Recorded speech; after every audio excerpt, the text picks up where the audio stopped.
After her father's sudden death, her fiancé left her for her sister.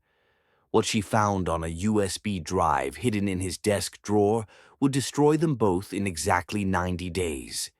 What happened next will make you question everything you think you know about trust, family, and the price of underestimating a grieving daughter.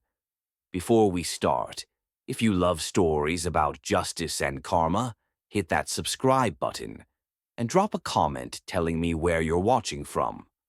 Now, let's get into this because it's about to get wild. The call came at 2:47 a.m. Sarah Chen's father, David, had collapsed at his office. Massive heart attack. He was 54 years old. By the time she reached the hospital, he was gone. She stood in the fluorescent hallway, numb, while her fiancé, Jake, checked his phone. Her sister Emma arrived an hour later, mascara running, making a scene in front of the nurses. Her father had been gone for 5 days, and Jake still hadn't held her once. That night, Sarah's father's lawyer called. "There are some documents you need to see," he said. "Your father kept very meticulous records. Very thorough." "What kind of records?" "The kind you review in person. Can you come to my office tomorrow?" Sarah's throat tightened. "Of course." She hung up and turned to Jake. "My dad's lawyer needs to see me tomorrow." Jake barely looked up from his laptop. "Cool, I've got a work thing anyway." Something cold settled in Sarah's chest. Her father had been gone for 5 days, and Jake hadn't held her once. The next evening, Sarah came home early from the lawyer's office. The apartment was quiet. Too quiet. She heard it before she saw it. A laugh. Emma's laugh. Coming from the bedroom. Sarah pushed open the door. Jake and Emma were on the bed, fully clothed but close. Too close. His hand on her thigh, her head on his shoulder. They jumped apart. "Sarah," Jake started. "How long?" Her voice was eerily calm. Emma's face went red. "It just happened. We didn't mean how long." Jake stood up. "Does it matter?" Sarah stared at the man she'd been planning to marry in 6 months, the sister she'd defended her entire life. "Get out," she whispered. "Sarah, let's talk about this." "Get out." Jake grabbed his jacket. Emma followed, tears streaming down her face, but Sarah wasn't looking at her anymore. When the door slammed shut, Sarah sat on the edge of the bed and stared at the wall. Then she saw it. Jake's laptop, still open on the nightstand, screen glowing. Sarah walked over slowly. The browser was open to his email, and there, in the inbox, was a message from Emma, dated 2 months ago. "Can't wait for this weekend. She'll be at her dad's doctor appointment all day. We'll finally have time alone." Sarah's hands shook as she scrolled. Email after email, texts, screenshots, plans, lies, excuses they'd used. It had been going on for 6 months. 6 months of work trips. 6 months of girls' nights that Emma canceled last minute. 6 months of Jake coming home late. Distracted, distant. And then Sarah saw the most recent email, sent yesterday, from Jake to Emma. "After we get through the funeral stuff, I'll tell her. I'm thinking we wait maybe 2 more weeks so it doesn't look bad. Then you and I can finally be together for real." Sarah sat back, her vision blurring. They'd planned this. They'd waited for her father to die to make their move cleaner. She took a screenshot of everything. Then she closed the laptop and walked into her father's study. His desk was exactly as he'd left it. Organized, precise. She opened the drawer where he kept important documents. That's when she found it. A small USB drive taped to the bottom of the drawer. A sticky note attached. "Sarah, if you're reading this, I'm gone. Plug this in. Trust no one until you do. Dad." 3 months later, Sarah plugged in the drive and realized everyone in her life had underestimated her. Sarah sat in her father's home office and plugged in the USB drive. The folder that opened was labeled simply Proof. Inside were hundreds of files, financial records, bank statements, legal documents, recordings. Her father had been documenting something big. Sarah clicked on a file labeled Read First, PDF. It was a letter. My darling Sarah, if you're reading this, it means I didn't get the chance to tell you in person. I'm sorry. I wanted to protect you for as long as I could.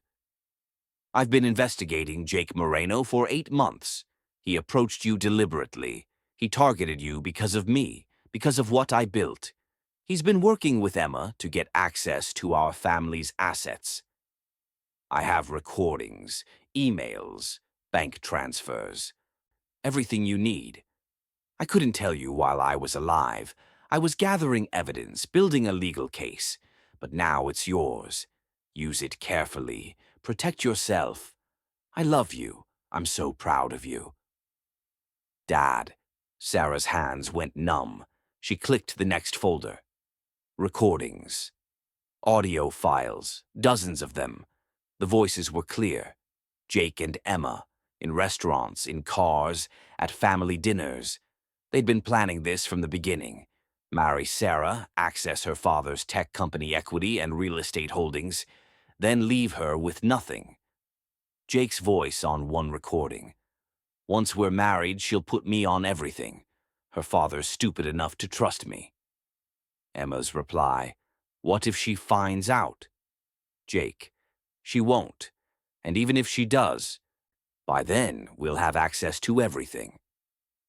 Her father had tried to warn her in subtle ways, suggesting prenups, asking careful questions.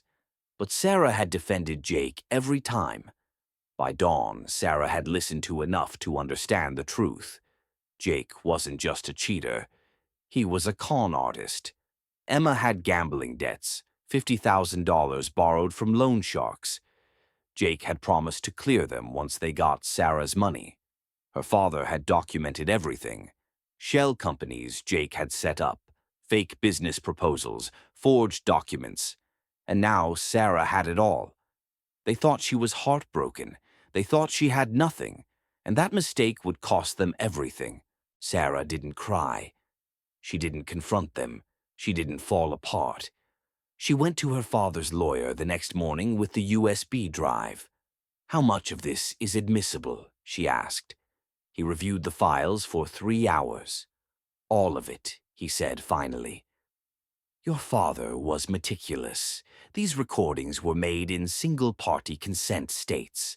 The financial documents are authenticated. This is airtight. What can I do with it? He leaned back. Legally, we can file fraud charges, get restraining orders, sue for damages. Criminally, Jake's looking at 5 to 10 years if we push hard enough. Sarah thought about her father, about how careful he'd been, how strategic. I want to do this differently, she said. I don't want to go to the police yet. I want them to destroy themselves first. The lawyer raised an eyebrow. What did you have in mind? Sarah called Jake that afternoon. I'm sorry about yesterday, she said, her voice small. I overreacted. Can we talk? Jake sounded relieved. Yeah, of course. Let's meet tonight. They met at a coffee shop. Sarah looked exhausted, broken. She'd practiced the look in the mirror.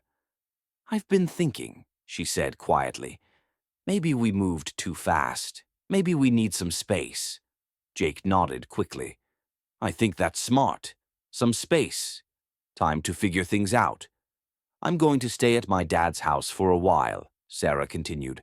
I need to go through his things. Settle the estate. Of course. Take your time. Sarah looked down. I'll need help with some of the financial stuff. My dad left a lot of paperwork. I don't really understand it. Jake's eyes brightened. I can help with that. You know I'm good with numbers. That would be amazing, Sarah said, her voice full of false gratitude. Thank you. Over the next 2 months, Sarah let Jake help her with the estate. She showed him fake documents, inflated asset values, properties that didn't exist. She let him think her father had been worth $15 million. The more Jake thought there was to gain, the sloppier he became. He bought a new car, took Emma on trips, started making plans. Sarah watched from a distance. She also started making moves of her own. Quietly. Jake worked at a small investment firm. Sarah used her father's connections to have his work audited. Turned out Jake had been skimming from client accounts for years. The firm launched an internal investigation. Emma worked as a regional sales manager for a beauty company. Sarah anonymously tipped off the corporate office about expense report fraud. Emma was suspended pending review. Sarah didn't gloat. She didn't call them. She simply set things in motion and stepped back. Then, exactly 90 days after her father's death, Sarah made her final move. She scheduled a meeting with Jake and Emma, told them she was ready to finalize some financial transfers. They arrived at the lawyer's office, smiling, eager. The lawyer sat across from them, stone-faced. "Before we begin," he said, "I need to inform you both that Sarah Chen is filing fraud charges against Jake Moreno and conspiracy charges against Emma Chen." The room went silent. "What?" Jake's face went white. The lawyer slid a folder across the table. "This contains 8 months of documentation compiled by Sarah's late father, David Chen. Recordings of conversations between the two of you planning to defraud Sarah and access her inheritance through false pretenses." Emma looked like she was going to be sick. "Additionally," the lawyer continued, "Jake's employer has been notified of embezzlement charges. Emma's employer has terminated her for expense fraud. Both of you are being sued for damages and facing potential criminal prosecution." Jake stood up. "You can't do this." "Sit down, Mr. Moreno," the lawyer said coldly. "We have 200 hours of recorded conversations. We have financial records. We have emails. You targeted Sarah because of her father's wealth. You conspired with her sister. You forged documents and prepared to commit identity fraud." Sarah sat at the end of the table, calm, silent, watching them unravel. "Sarah, please," Emma whispered. "I'm your sister." Sarah's voice was quiet when she finally spoke. "My father spent the last months of his life protecting me from you, both of you, and you waited until he died to make your move." Jake's hands were shaking. "We can fix this." "No," Sarah said simply. "You can't. They didn't just lose Sarah, they lost everything. The case never went to trial. Jake took a plea deal, 5 years probation, $200,000 in restitution, a permanent record that destroyed his career. Emma declared bankruptcy. The loan sharks came for her anyway. Sarah didn't attend the hearings. She didn't need to.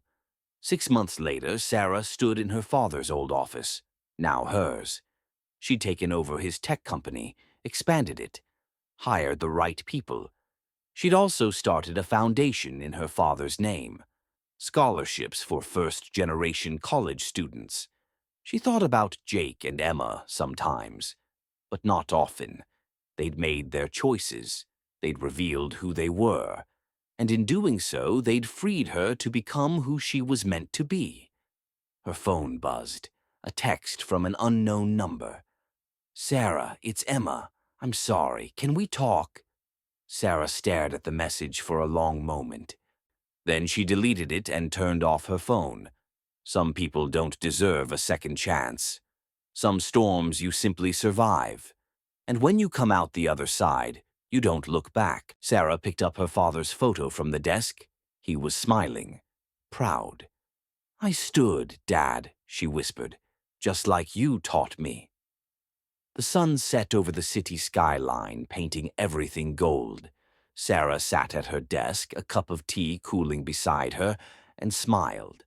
Not because she'd won, but because she'd survived. And sometimes that's the greatest victory of all. We know revenge can be sweet sometimes. What would you have done? Forgiven them or made them pay? Drop your thoughts below and subscribe for more stories like this.